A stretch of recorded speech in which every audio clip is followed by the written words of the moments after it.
Soviet Union and the United States and the other imperialist powers. So here you have Chavez, who is a popular democratic force, who wants to utilize the resources of Venezuela for the people in Venezuela, who wants to break the stranglehold that the U.S. has on all of South America and engages in projects and processes to do that, who ended the isolation of Cuba, which was extremely important because Cuba had been targeted by the imperialists who had invaded it. Hold on. It's Black No Cops on Gun Line. This is a special edition of Black No Cops on. We call it Gun Line. And the reason why we use this term is because much of the struggle for Black community control of the police revolves around the question of territory. When we talk about the struggle for power over the armed forces in the African community, then we're talking about a progression of struggles that may even begin with issues as simple as stop and frisk or legal, so-called illegal stops, where the cops break Fourth Amendment rights to illegally search you, no probable cause and stuff like that.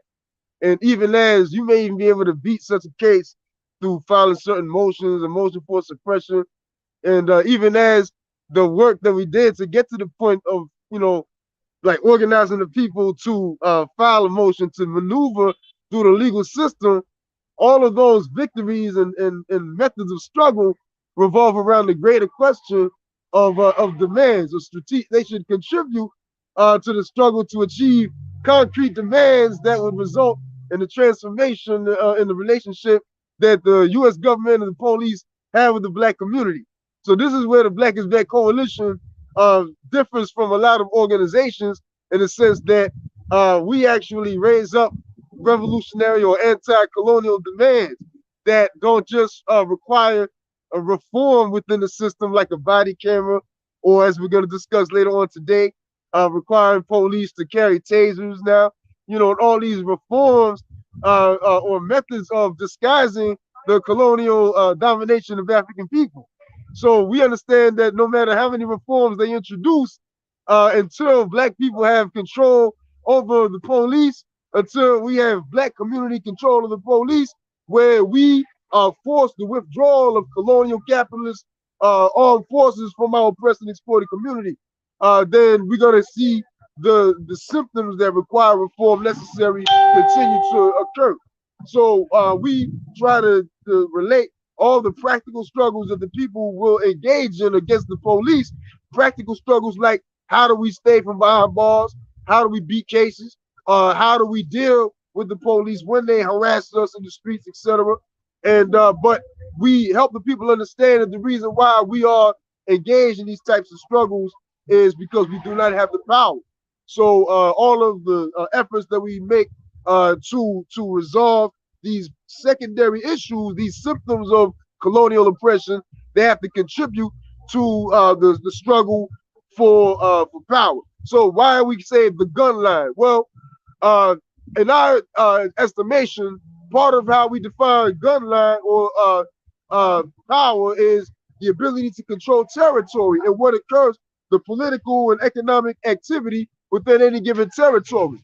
So like, because every war that's ever been fought on the planet Earth has revolved around the question of land, because it is upon land that you can produce and reproduce human life, grow food, clothes, and shelter, and that's based on land. So political struggles, economic struggles always revolve around the question of land. And the struggle against colonialism is a struggle for national liberation of our homeland, of our colonized territories, whether we be Africans or the indigenous people of so-called North and South America or Asia. So we are, so that's part of why we get into this question of the gun line, because in the final analysis, the withdrawal of the police from our community will come as a consequence of absolute power in the hands of the African community. And as has been said by revolutionaries before us, real power comes from the barrel of the gun. Real political power comes from the barrel of the gun. When your opponent recognizes that if they transgress certain boundaries that you have established, then they will experience detrimental repercussions. And that's why the Taliban was able to force U.S. military out of their country, because they had essentially destroyed the U.S. imperialist state apparatus presence in Afghanistan. So they won a military struggle, and now they have the ability to run their own lives. But the issue that we're going to talk about later on relates to the international colonial capitalist economy that has a stranglehold on any liberated territory's ability to truly develop economically, because everybody that they would want to deal with or trade with is under the influence and control of colonial capitalism. So, and you know, the chairman was just talking about these forces that are non-aligned, the non-aligned forces that were emerging from Africa, who were attempting to forge some type of autonomy, political and ideological autonomy against Soviet, as well as, of course, so-called West or straight up white capitalist domination. So you had a lot of these types of forces, you know, in the past, and we're going to talk about that. But the gun line is essentially this line that we must create in the community where the police cannot come. And if they do, then they would experience assault. And this is, in the final analysis, what it will require to prevent future murders of African people by the police, like what we all saw on video in the form of Walter Wallace Jr., who on last October 26th was brutally gunned down in front of his own home by Philadelphia police. So, and there's a lot to be said about that, because every African man is 100% more likely to get shot and killed by the cops than a white man, his white counterpart.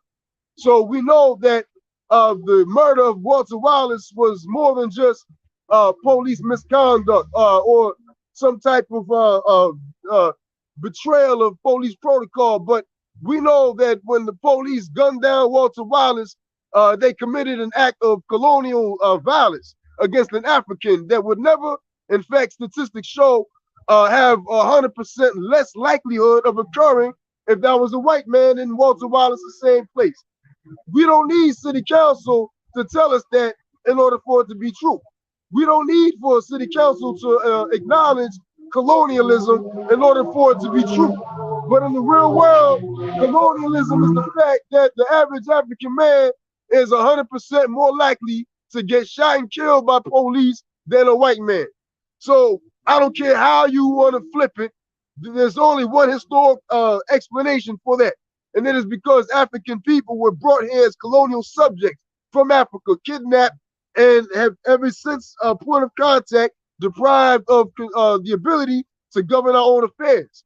So this is what we're talking about when we talk about the gun line. We're talking about establishing concrete geopolitical territories in which the police cannot function. That's what we're talking about.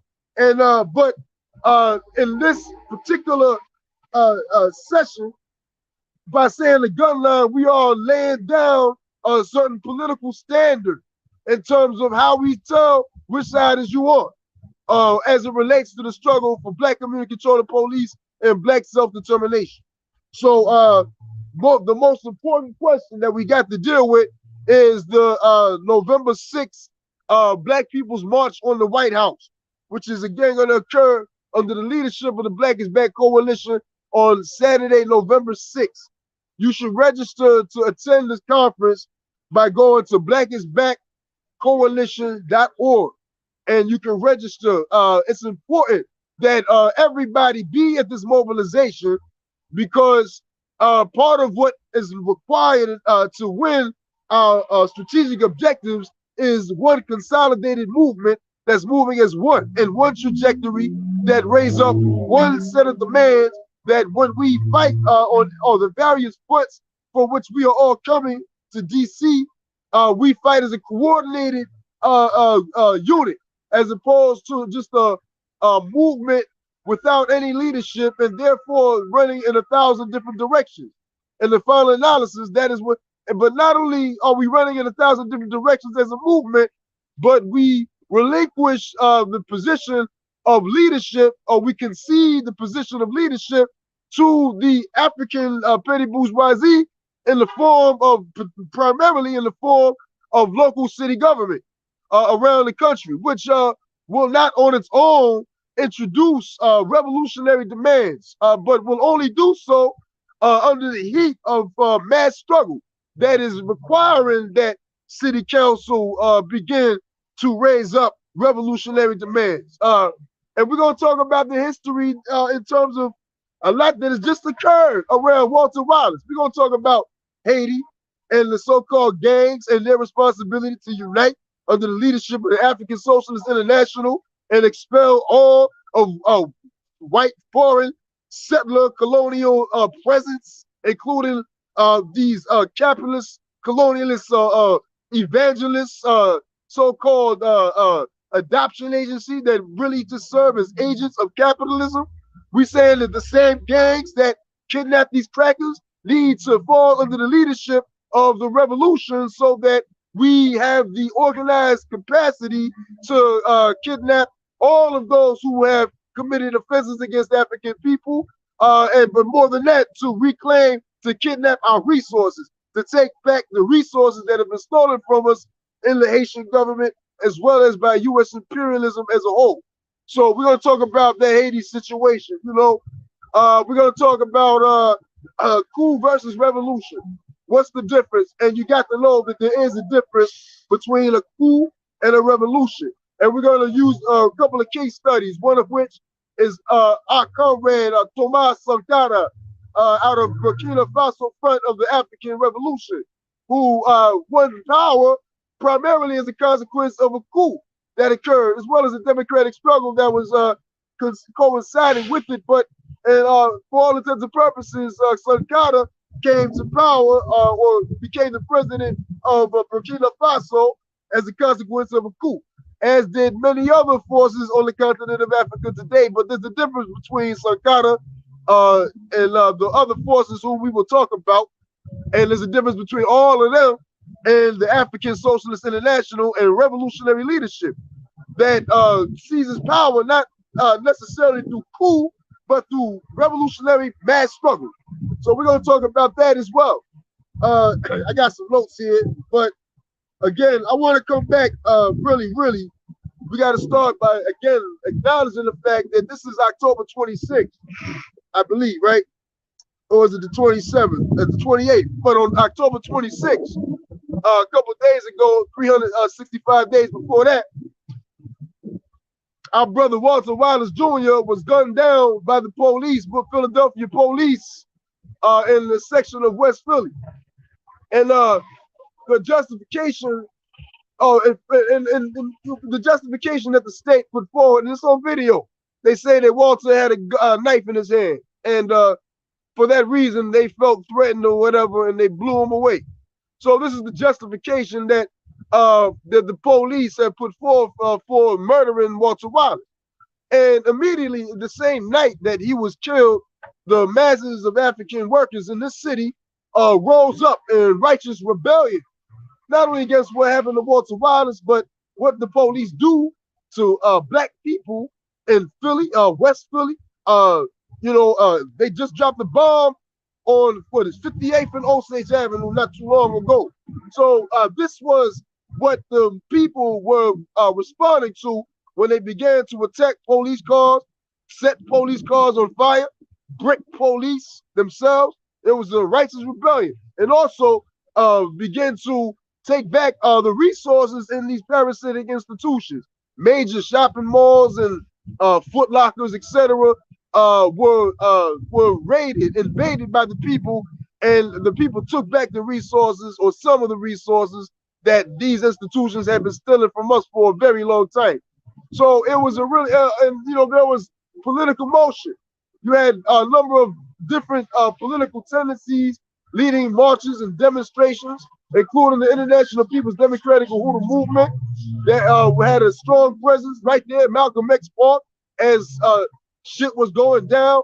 You had other forces in the streets who were spray painting slogans, urging the people to fight on. You had a lot of motion and activity by various sectors of the population, but the thrust of it was the African working class. In fact, the rebellion itself took place, and the murder took place in an African working class neighborhood, and the rebellion sparked off in that same community. And this mobilized other sectors of the city population. And some of that mobilization spilled into city council and the electoral process. In fact, and we're not just talking about Walter Wallace when we talk about this historic kind of momentum that mass struggle began to build up in Philly and other parts of the country.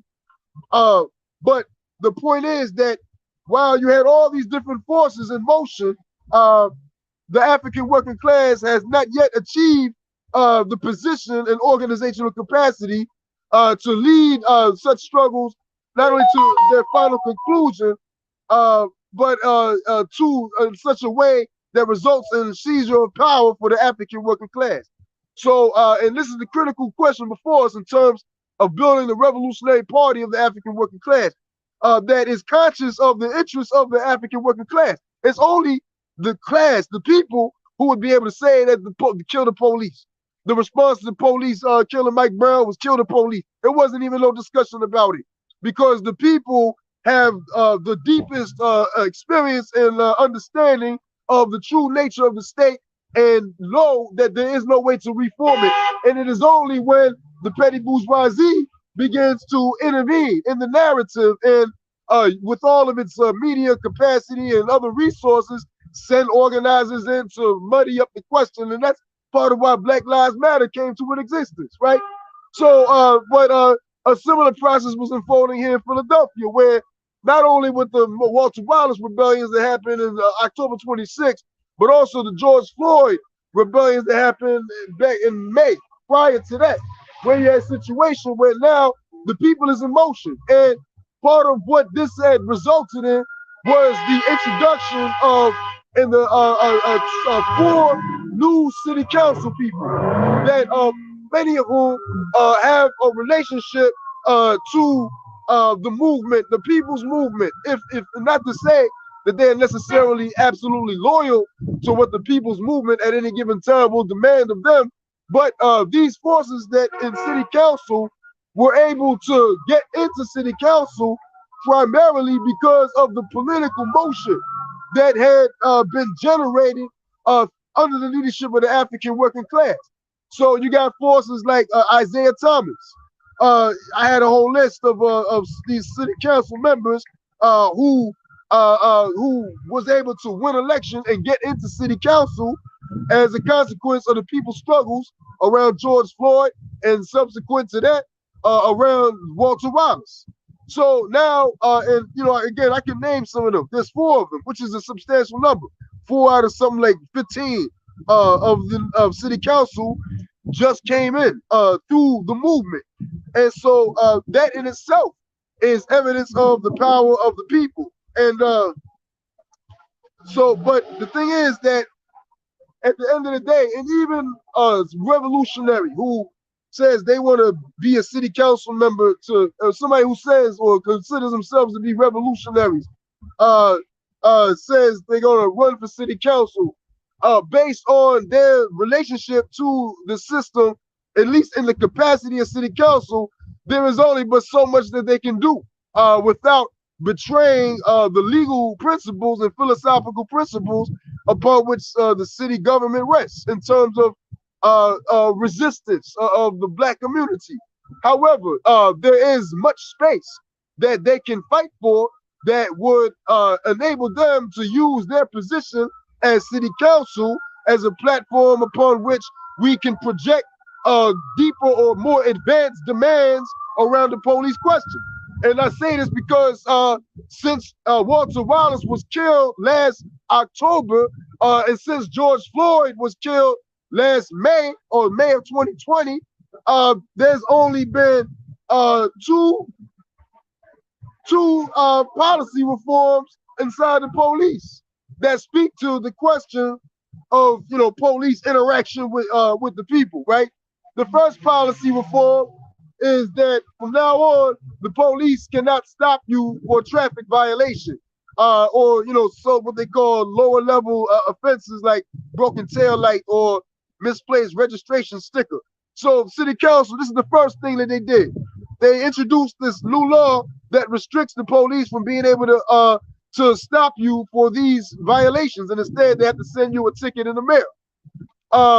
And the second thing is directly in response to the Walter Wallace murder, because many argue that if the police had tasers, then they wouldn't have had to shoot Walter Wallace. So again, the petty bourgeoisie, or those who love class peace, raised up in the city council, just passed the new law that says now that the police must carry tasers. So these are the only two laws that have been passed in the city of Philadelphia as it relates to police. Oh, and then there was the dirt bike question, which you can kind of relate that in terms of from now on. I forgot exactly what it said, but they cannot ensue in chases for what we know this, but that was a while back. But the point is, those are the main two. And if somebody knows another one, let me know. But even if there's more, it's problematic that none of the demands that were introduced by city council or anywhere in the public arena of discussion involved building independent, democratically elected security force that would replace the existing colonial Philadelphia police force, particularly in those sections of the city that experience the highest rates of arrest and supposed crime. Because it is clear that the police don't work, and that what we're looking at in areas like where I'm standing, and the mansions, and other parts of North and West and Southwest, etc., what we're looking at is military occupation of our communities. And this is why you find the highest rates of arrests and even of what they would characterize as crime, because all of the police is in these communities. You know what I mean? If the police, like Chairman say, if they spent half as much time in Northeast or in other primarily or Fairmount kicking down doors, they would find, and the DEA was saying yourself, they would find a whole lot more dope kicking down doors in the white community than they would in the African community. But we know that the police kicking down doors is not about dope. It's about maintaining an iron fist on the population upon whose historic oppression and exploited labor this entire system rests. So it's like the chairman, it's in the DNA of the system of America to the police containment of the black community. And so we are saying that the logical solution, the response to what they call crime and violence in the community is economic development and not police containment. And if there's security or crime going on, the black community should have the democratic right to resolve these questions on our own terms, independent of a government that clearly locks people up for profit. So, but this is a demand that even on the legal and within the legal logic that forces like city council have been able to get that law preventing the police from stopping you for traffic violation. By that same legal, they said it in the documents that justify the law. Isaiah Thomas is the one that quoted as saying to the newspapers that this law will prevent at least 300,000 stops per year. And he said that black people literally have to plan their route home and be extremely nervous on their way home based on the tremendous likelihood of interaction with police. So if we can recognize interaction with the police during a traffic stop as a problem, then we should be able to say that the police being in our communities, period, is the same kind of problem. Because the reality is, we got Africans, you got SWAT team kicking down doors, invading homes, resulting in Breonna Taylor getting murdered. 7-year-old Ayanna Jones in Detroit got shot by the SWAT team as they raided the house. Jarrell Walker, there's countless names that got killed by police and there was no traffic stop involved, right? We talk about stop and frisk that occurs, especially cities like New York and beat cops in Philadelphia and whatnot that stop you as you walking on the sidewalk for being black in a black community. So we know that the problem goes beyond just that of traffic stops, but you can admit and recognize the fact that there's a relationship between you being black and being stopped by the police and being a real strong potential for some form of police brutality, if not murder. So if we can recognize that as you pass laws that that literally constrain activity of police, then we're saying that you should pass a law that enforces the right for the black community itself to have an independent, democratically elected security force that dictates hiring, firing policies of security forces in our community, and who have the ability to discipline the armed forces in our community and violate the democratic rights of the community. You should be able to do that, you know? So, but this is the consequence. The fact that this is not being said today, 1 year after Walter Wallace was killed, is because we do not have a revolutionary organization on the ground that makes it an issue, that forces it to be an issue. We did at one point, and we have to fight to build that back up because, you know, it's been the revolution, you know, that pushed this shit forward, you know, and not only in the form of one organization, but West Philly has a tradition, started with the Black Panther Party. It was in Philadelphia where Rizzo was forced to commit all types of offenses against the Black Panther Party as a way to subdue this revolutionary population, right? So we know that there's a historic momentum that has been built up around this question of police in the black community in Philadelphia and other cities around the country. So part of what we are saying, or everything that we're saying right now, is that, and there's a lot more that can be said. And we had to talk about city council. We had to, because again, they're the only ones who emerged 1 year later as some type of organized force to speak to the question of how the police relate to black people in the city. You know, and that's the problem. The movement, the same movement that was building up marches and protests during the time of Walter Wallace, has to sustain itself and begin to engage in a long-term strategy. And it doesn't have to be long-term in the sense of the way you think long. It can happen in relatively short order if we was to carry out a particular strategy. And part of the strategy that the Black Community Control the Police Working Group and the Black is Back Coalition has been putting forth is to stay on city council's ass so that they are not allowed to have any type of discussion around anything, much less the question of police laws and reforming police laws without some intervention by the movement, by the people who have the ability to articulate the deepest interests of the people in that discussion. You know, and part of that, again, it speaks to the question of economic development. The city of Philadelphia currently spends $1.5 billion on its so-called public safety division, right? And that includes police, courts, the prison, and the fire department. And that's a lot of money, right? Those resources should be in the control of the African community under the leadership of democratic and independent organization organized around democratic centralist principles to ensure that those resources are being used to advance the objectives that Black Community Control the Police profess from day one. You know, so this is on a very broad level what we are talking about, and on a shorter level, we saying that you got to join this organization and you got to conduct political education and propaganda work amongst your community to advance that city council struggle wherever you are. You should be making that an issue, and that makes myself included in that. And two, to conduct the know your rights work in terms of educating the community as to what the law says that the police should do in interaction with you, because we want to fight and have the ability to fight them on every front.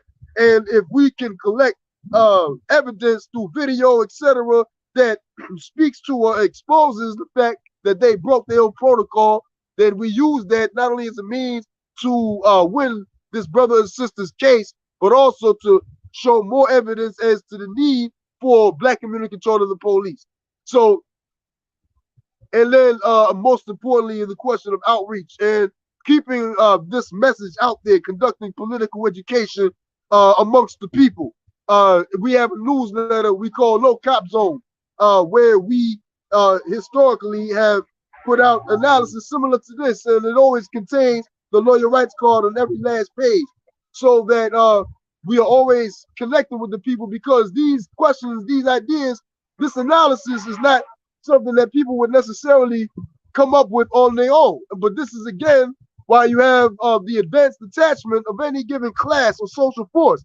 There's an organized sector of that class that assumes for itself the responsibility of looking out for the interests of the entire class. So it's people like me and y'all who's watching that actually take time to formulate objective reality, explain it to the people in such a way that helps them understand how we can transform our relationship to the system. So, you know, but it takes a certain population, a certain sector of the community to have that kind of political unity and will. But anyway, that's much of what I wanted to talk about as it regards the Walter Wallace struggle. But I also wanted to talk about the question of the rebellions themselves, because not to say this happened in Walter Wallace's case, but protest and the idea of protest that's to take on a new form in this period. There's a very good presentation that was made by Chairman Amali Yeshitela, who is the chairman of Black is Back Coalition and the chairman of the African People's Socialist Party. But in this presentation, the chairman was addressing the new laws that Congress and Senate are passing as it relates to protest laws or First and Second Amendment laws, the right to assembly, etc. And like in the state of Florida, they have passed laws that essentially make it illegal to have a demonstration in certain sectors of downtown areas and cities and whatnot. And similar laws are being passed around the country, even though they may not necessarily talk about it on the front page of the newspaper, but or on Instagram. But these types of laws are being passed, and in the long term, they will have certain implications on the powers of the state when they are confronted with protesters in areas where they have said such protests can no longer occur. So these laws may help to sharpen a contradiction as it relates to the protests that have traditionally been held in these sections of cities that the ruling class is concerned about. But it also speaks to a greater question as it relates to the African community, because the protest has to occur in our colonized communities themselves, as opposed to venues somewhere else. But the police is right here. The repression is right here. And not only that, but we have to begin to conduct political education to inspire the many different ways in which the people can participate in protests, because protest does not just have to look like a march with signs and a bullhorn, although that is a very important and legitimate form of protest, and that it allows us to let the whole world and media that might be watching know what we stand for. That's extremely important and indispensable. But there's other protests that can and must occur that would begin to send a message to the state that you bleed too, and that there would be material consequences for the offenses that you commit against us. And everything in the final analysis that the police do in our community is an offense, because the police uphold a law that reflects the interests of our class exploiters and national oppressors. Although we may not be in as urgent or severe situation as other parts of the African world, but that's not even true, because in every African community in the U.S., you find Haiti. the same conditions you find in Haiti, you find in some sectors of the African community throughout the US. No water, no electricity, no school. These conditions are not just distinct to one location in the African world, but it is a universal condition that is experienced by the African working class. So that's important to recognize. And what we want to talk about next is the question of Haiti, because and also as the struggle for Black community control and police relates to the question of Haiti, because one of our objectives in terms of developing above ground, developing an independent, democratically elected and independent security force, we create a pool of forces, a reservoir of forces that can be deployed into any part of the African world in which neo-colonial and colonial imperialist terror is being inflicted on African people. And like in Haiti, you have a situation where well, we all know the basic history. As the most recently, the president of Haiti was assassinated a couple of months ago. I believe it was in August. And there's been somewhat of a vacuum of political or administrative control of the government in Haiti, perhaps even more so than it was when the president or the prime minister was alive, because he wasn't doing shit. That's why I say it was probably not that different. But the point is that the economic conditions of the people have worsened increasingly as a consequence of this crisis of neo-colonialism and imperialism. I'm talking about the assassination of the prime minister. And there is no government structure to speak of. There is no school. There is no healthcare system. There is no resources.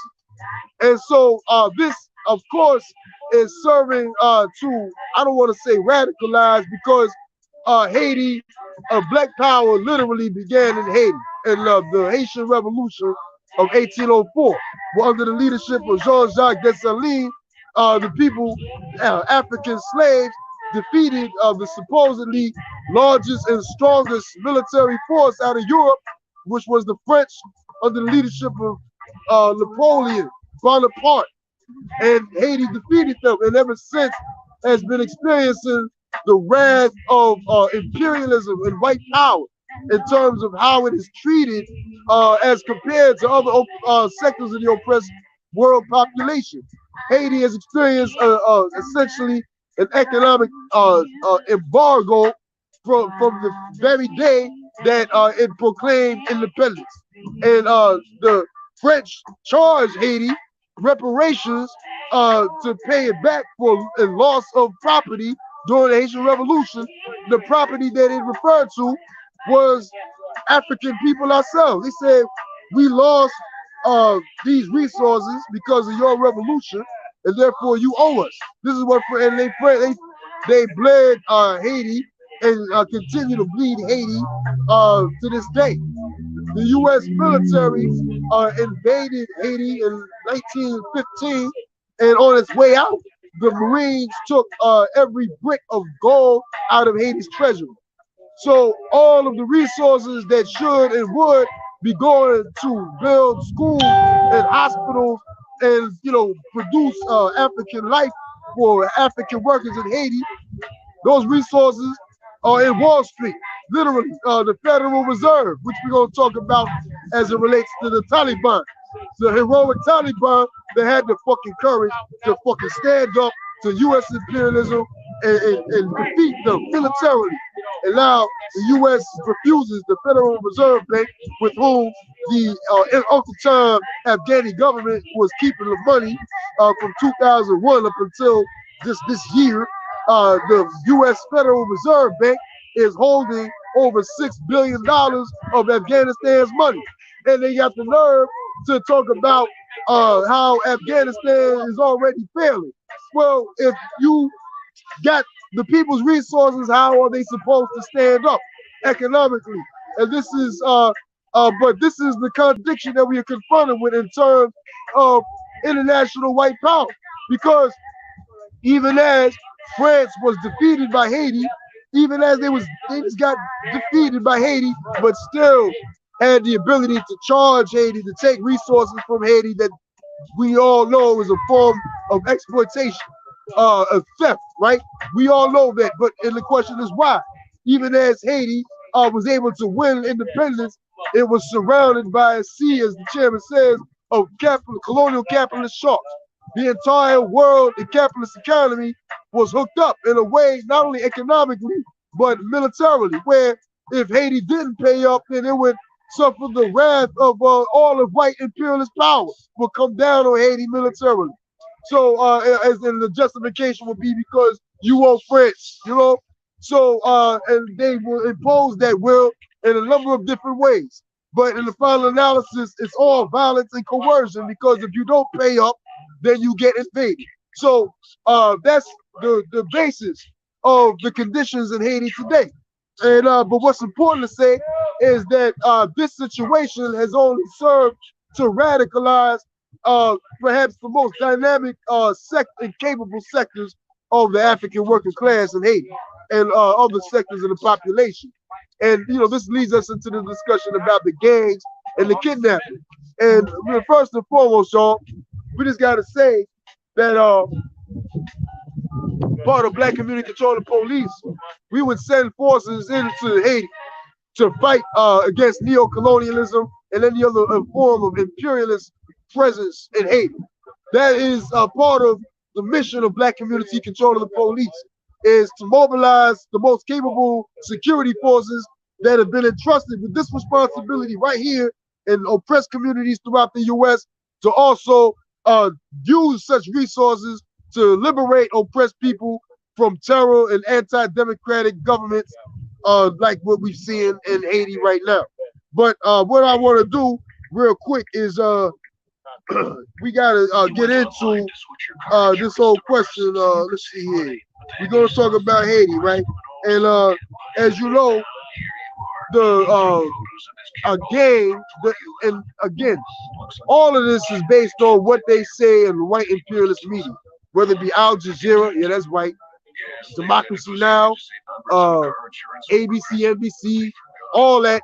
We understand off the rip that all of these media institutions are controlled by the capitalists, and the capitalists will lie anytime it is in a strategic interest to do so, and when they know that they won't get caught doing so. So, and I guess that goes under the category of strategic interest. But the point is that everything that I'm saying is based on, primarily is based on, you know, information I gather through what I read and hear on YouTube and whatnot, you know, from supposedly credible media sources. But it adds up, you know, in a certain kind of way. But it's important to make that disclaimer. But what they're saying right now is that the 15 Canadian and let's say North American missionaries were just kidnapped by a gang, what they call a gang called 400 Mowozi. This is what they say. I have no idea if this is such a so-called gang, or if they would want to be called a gang if it was, you know. I suspect not. But this is the terminology I'm gonna use for the purposes of this presentation. So they say that this gang called 400 Mowozi just kidnapped 15 white missionaries from Canada and the U.S. And they are now charging $1 million a head in ransom in exchange for these missionaries' lives. And apparently, I think I did read this, and somebody correct me if I'm wrong, but the white people in the U.S. and Canada is actually scrambling, trying to get the money together. So they actually, from what I last read, they actually trying to get the money together. And the Haitian government and military and police is, you know, extremely unreliable to white power. Even if it wanted to be, it can't really be that reliable just based on the deplorable conditions in that country and other factors. But they don't know how to get these white people back, and they, you know, at this point are at the mercy of 400 Mowozi. and that's the situation. Now, you know, for the Mobilizing, I've not seen any official statements coming out of their organization that would, put forth any, indicate any kind of political understanding or anything. It seems that they, they put that $1 million per head. But that in itself is a highly political act because it speaks to a certain boldness, of course, whereas at one point to do something like that to the white people would be unthinkable to some. But increasingly, white power is showing its vulnerability, and oppressed people, the most savvy among us, are taking advantage of that contradiction. And of course, the desperate economic conditions that exist in Haiti right now contribute to what people is willing to do as well. So, and it's a really good, it's a positive situation. But you have on the other side this other form of neo-colonialism, although it may not always present itself as such, but it is a fact that the president of Haiti, or the prime minister that was just assassinated, his name was Jovenel Moïse, and it's a fact that part of the way he got elected was through violence. He would pay so-called gangs, but really we're talking about an arm of the neo-colonial state. But either way, he would pay these forces to terrorize the people in certain neighborhoods, and essentially to force them to vote a particular way or not vote at all. And this form of political violence is not uncommon. It's found in places like Jamaica and other territories, outside of the imperialist center, so-called third world countries. So you have this body of armed forces that is at the disposal of neo-colonial would-be presidents or whatever. And they'll do it for the right price. They'll commit very serious atrocities against the people. And this, we've seen this in Africa as well. Cutting off of limbs, straight up rape, and psychological terror and whatnot, all to keep the people in a certain kind of situation. So the forces, some of the forces that the white media would call gangs, have affiliations with the forces that I just described in terms of neo-colonialism.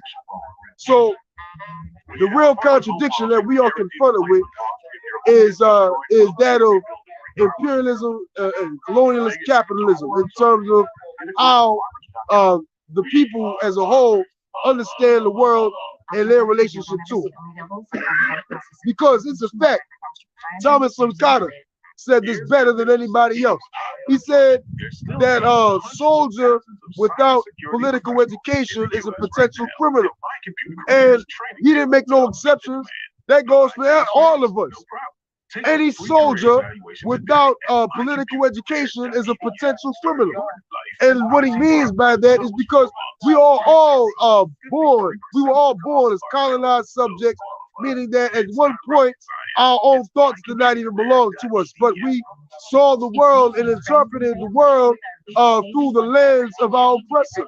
And that was that was done, and that view was imposed on us through a number of different ways. If they didn't get you with Bill Cosby, they got you with Scarface, And so, but all of these forms of propaganda and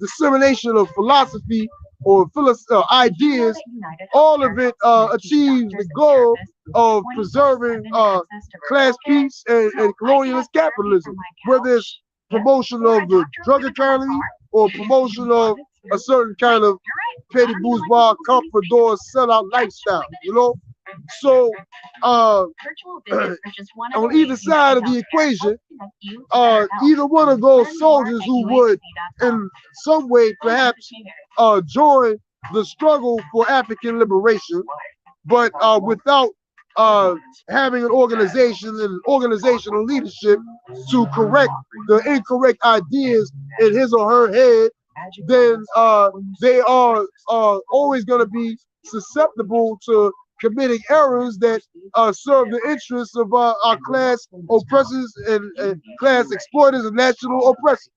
So the only way that you get somebody to understand how to move and how to be a revolutionary is through conducting political education. And so that's important to say because, but at the same time, part of what we have to be clear on is that neo-colonialism has to be defeated in Haiti. And many of the forces that perhaps may have been on the wrong side of certain questions in the past, when given political education and an organizational apparatus can take the correct stance. And this should be on the top of our list of things to do as a movement in terms of sending forces into Haiti.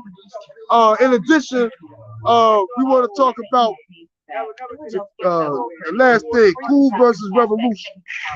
And I don't really know how else to put this. Like, it may seem a little, static and but what I'm saying is real. You know what I'm saying? What I'm saying is real. And the only thing that's missing is, organizational, cadre to carry out these objectives and whatnot. But the way we start is by putting it out, and people will step forth and say, I want to join, I want to help build that. So this is why we do this on a regular basis, so that we make the organization accessible to people who may want to join. So the next thing that we want to talk about is that of coup versus revolution. And it's an important discussion, as we said already, because coups happen in Africa all the time, and based on the conditions in Africa and even other parts of the African world where coups is possible. And by coups, we're talking about a conflict that occurs between two sectors of the African petty bourgeoisie to determine which one of them is going to be able to run the economy and the government for the white man. So coups happen on a regular basis in Africa because whoever emerges as the winner of the coup, of this fight, this battle, and a lot of times coups are organized by sectors of the military for obvious reasons, because they got guns, so they can use the arms and their organizational capacity to wage a coup and to usurp the power that was previously held by another or contending force within the petty bourgeoisie. So again, we see this happen on a regular basis. And oftentimes coups are made possible by the motion of the people, even though the people are not part of the coup. And a good example of that, well, there's two examples where the outcome of that situation was positive, and that's with Burkina Faso and Thomas Sankara. And there's also the situation in in Sudan, that I don't know a whole lot about. But I do know that as we speak, the Sudanese neo-colonial military is repressing the masses of the people in the aftermath of this coup attempt. So we know that the question also of how the prevailing force relates to the people is central to how we understand the coup itself. But the reason why we want to say coup versus revolution is because in the final analysis, revolution comes about as a consequence of the workers, of the masses of the people, the workers aligned with the peasantry, actually get organized into its own organization, its own revolutionary party, and position itself within society so that it has a military, political, and economic advantage over the previous dictators of that system. So you saw a revolution happen in 1917 and or even Haiti, where we succeeded in the directive of the chop heads and burn houses, coup d'etat, boulikai. And essentially, the Haitian Revolution was won because the workers, which was us, African people, was organized in the same process, in the same, it wasn't factions in the Haitian Revolution, they followed one line of march. And this was the basis of their victory because they were united and everybody was on the same page. Chop heads, burn house. And you see a situation in Russia where in terms of industrialized society may be a good example to look at, because in Russia you had a situation where the Bolshevik Party, and although alongside other forces, including the Mensheviks, but the Bolsheviks were clear on the question of the party and the seizure of power, and had positioned its forces in every critical sector of the country's economy, so that when Lenin said it's time to go, then it's time to go, and everybody essentially just move in a position, and very little bloodshed is even necessary under such circumstances. But again, it's a question of organizing the workers into one movement and under leadership of one party that has the ability to coordinate such process. And the party itself, its policies and its actual goal and reason for existence is subordinate to the interest of its membership, which is the workers, the people. You know what I'm saying? And when you have a very big party that's membership is in the hundreds of thousands, then you can clearly see how the principles of the party are a reflection of the highest aspirations of the workers. So this is the situation that we are in the process of developing when we talk about the revolutionary process. And that's a revolution. But a coup is different. And it says that a coup is sometimes won simply by one sector of the military simply arresting heads of government and telling the workers that we gonna be the government now. And this is why I said before, coups are often waged by the military because they already got guns and all they got to do is arrest the head of the government, and now they can say, we the new government now. You know what I'm saying? But the contradiction that we are faced under the situation of a coup is, again, that the masses of the people, the ones who produce wealth in society, were not a part of the process of seizure of power, and essentially are under the dictatorship of the military, which may not necessarily be socialist in nature or speak to the material interests of the workers on a scientific level. So that's a real problem, because then all you got is neo-colonialism, white power, and blackface. You know what I'm saying? Where the military took over, like in Guinea-Conakry. This is a very good example. The damn the military, this guy named Diallo Doumbaya, who was leading force, commander or something like that in the Guinea-Conakry military, who actually did security for the president of Guinea, Alpha Conte. This guy organized, Diallo Doumbaya organized his comrades in the military, and then they went and arrested the president.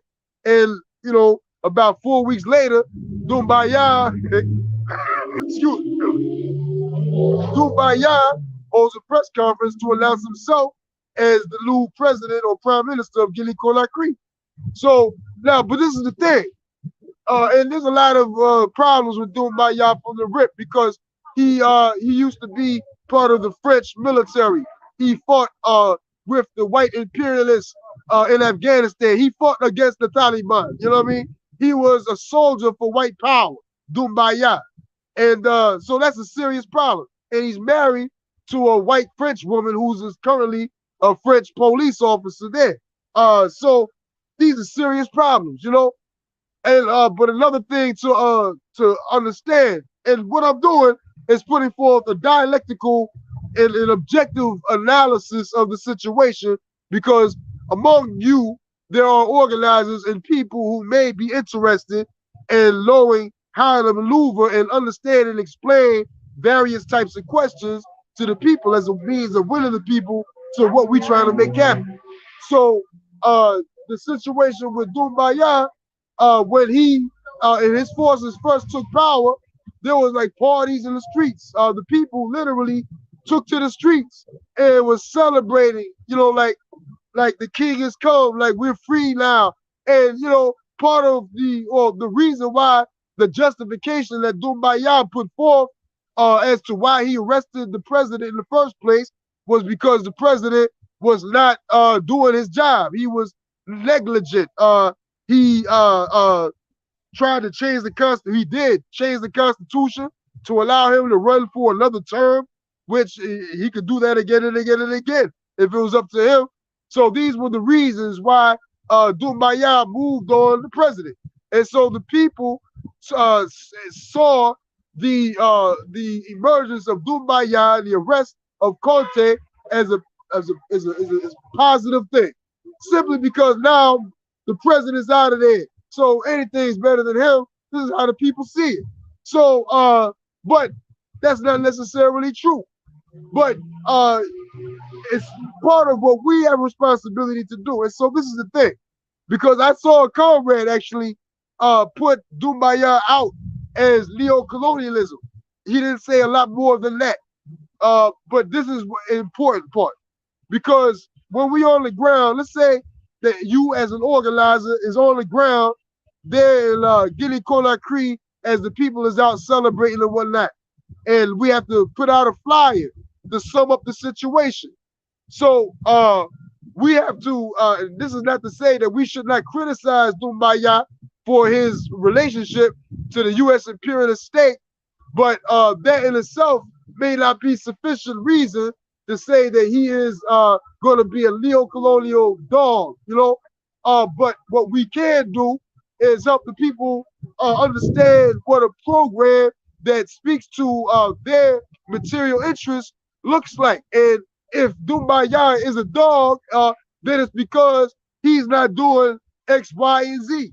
And so this is a really important thing. And so this is why the Black is Back Coalition, we have the 19-point platform for Black political self-determination, where we articulate if we are to support a government or somebody running for office, like, again, these city council forces, that the 4 new city council forces that just got elected, the Black community, especially those forces that represent Black districts, should be requiring these forces to take a stand on the 19-point platform. Will you use your position to advance these demands? This is the question that the community needs to begin to learn how to raise, so as to avoid being used by politicians to get into office, but put forth weak, bushy mouth, liberal types of policy reforms that really won't change your relationship to the system at all. So it's the responsibility of revolutionaries to help the people understand their true material interests. If you vote, if you support somebody, then this is what they should stand for.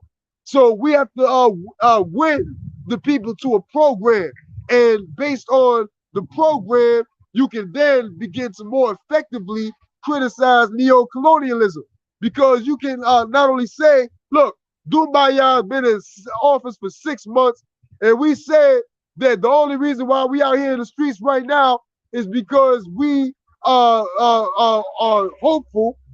No, we shouldn't say hopeful, but this is what we demand. We don't know about Doumbaya. This is what the flyer should say. We don't know who he is, but we know who Conte was, and we know what neo-colonialism looks like all over the world.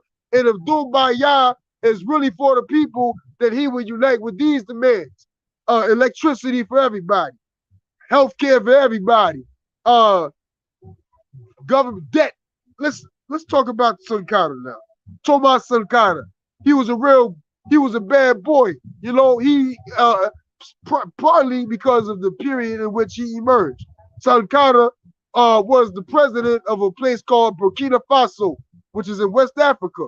And he came into power in 1983, actually in the midst of a coup that he himself did not necessarily organize, but a movement also was on the ground in the streets in which he was popular amongst the people, and he was a part of the military.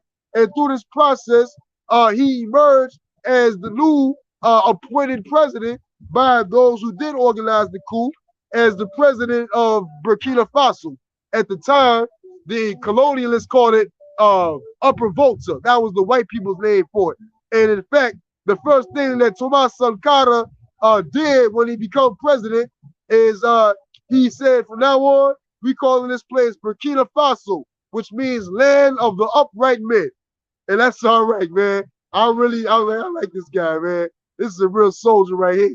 And Sankara, I don't know a lot about his position on African unity and the borders, but I do know that he really fought to advance the material conditions for the people, but not only that, but to build a revolutionary organization amongst the people in Burkina Faso.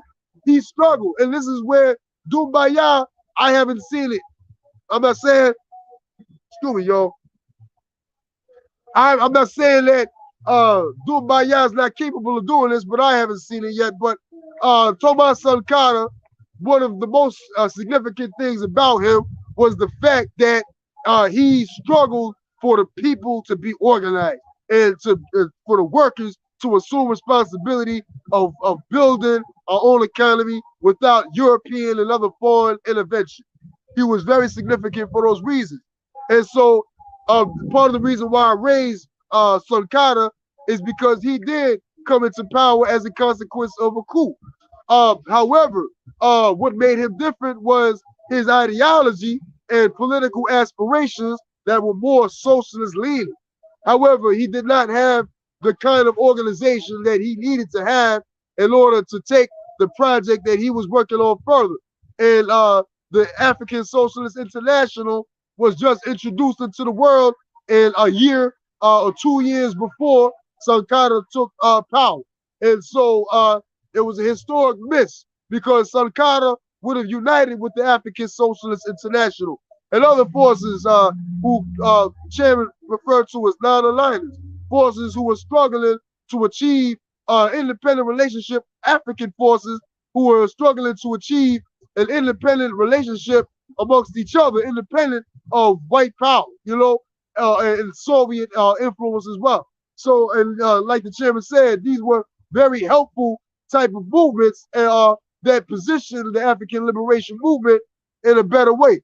But the critical component, which has always been missing, is that of the African Socialist International, one revolutionary party that does not recognize borders.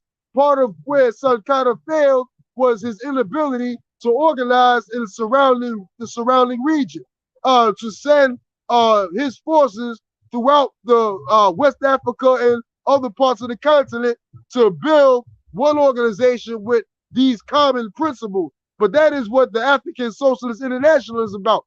And this is critical. And part of why Sankara couldn't do that, part of why even Nkrumah failed in a certain kind of way, is because they all miss certain aspects of the critical question, whether it be the state or whether it be the nature of the organization in terms of the dictatorship of the proletariat. I'm with the party, hard body. I'm with the party. I believe that the African People's Socialist Party and the African Socialist International is the instrument that must be built in every colonized African community, the only instrument that is capable of leading the people with the correct line of march and the seizure of power in our own hands. And we have to build the party and all of its organizations. And this is part of why we do Black No Cop Zone, so as to introduce scientific tactics and strategies as it relates to how we struggle with the system. Last thing I want to say, because I'm glad I was, so let's talk about fatherhood and parenthood. I saw this thing on Facebook where a group of dads, right, had got organized. I forgot what part of the country it was, but there had been a problem with the kids at the school getting into fist fights.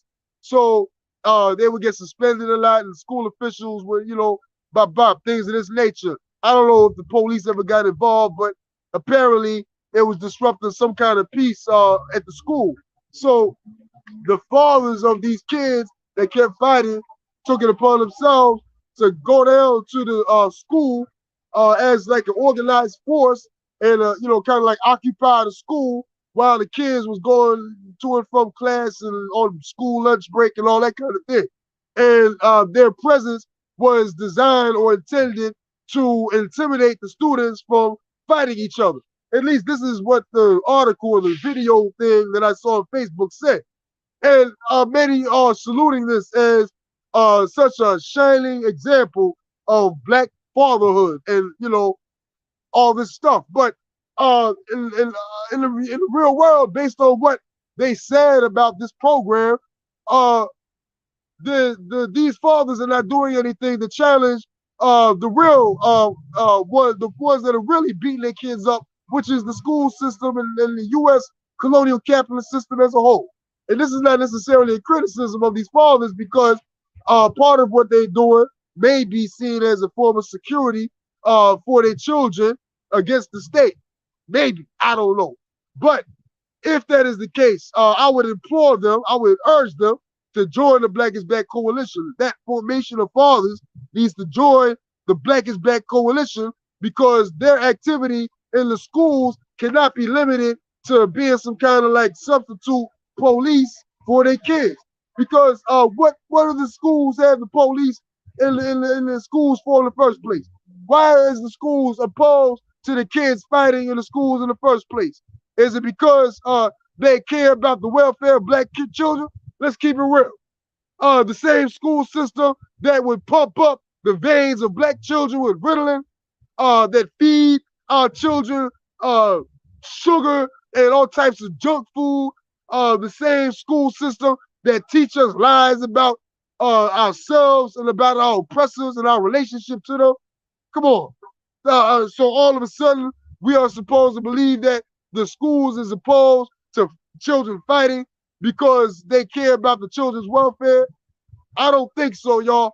And if you know, so we know that the reason why they are opposed to the children fighting in school is because they want to run an efficient program to essentially brainwash our children, to subordinate them to the principles and values of colonialist capitalism.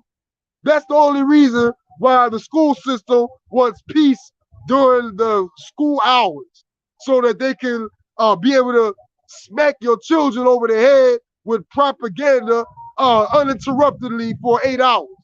So, and they don't, the schools is not going to defend your kids from the police, you know? So, the highest expression of fatherhood in this question is to criticize the schools for their relationship to the children, and to fight for a different type of relationship to the school system and with this government that would ensure a different kind of future and understanding among your children as to who the real enemy is. Because we're not opposed to fighting, we opposed to fighting each other, but we raise up resistance like that which we saw from our sister Shaquan Cotton out of Paris, Texas, who has a book out right now. Story when I slapped the bitch who slapped the school teacher. I think that's what it's called. The bitch that slapped the school teacher, because the teacher, the white teacher that Shaquana had to give the hands to, called her a bitch. You know, and so this is the real contradiction that our children are facing when they go into those schools. And it's important to say that. And it's important that we build revolutionary organization that's going to get to the real question, because there's a lot of fathers that's in jail, a lot of fathers that's dead, a lot of fathers that don't have any political education or political unity with the revolution. But the reality is that everything that I learned from the African People's Socialist Party. To keep it all the way 100 with you, it came as a consequence of my interaction with African internationalism. That's how I learned shit, is from the revolution. You know what I'm saying? In terms of how to understand the world and to have the understanding of what we should be using our time for. which is to wage revolutionary struggle. So that's important for us to say, and it may sound cliche, but it's the reality. It's the reality, and we cannot substitute the question of fatherhood or parenthood with simply fighting for a certain kind of class peace. So I want to say that join Black is Back, join the march, the Black People's March on the White House, November 6th, Washington, D.C., at Malcolm X Park. I think we meeting at 11 o'clock. You can go to blackisbackcoalition.org. Hold on.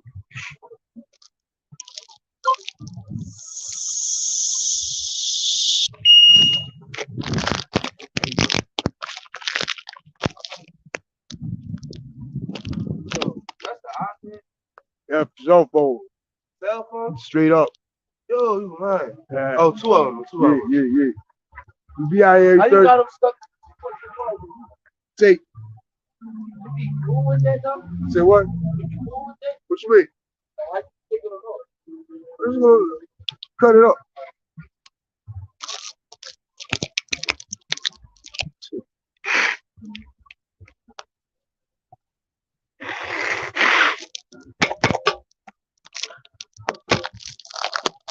The problem is, man,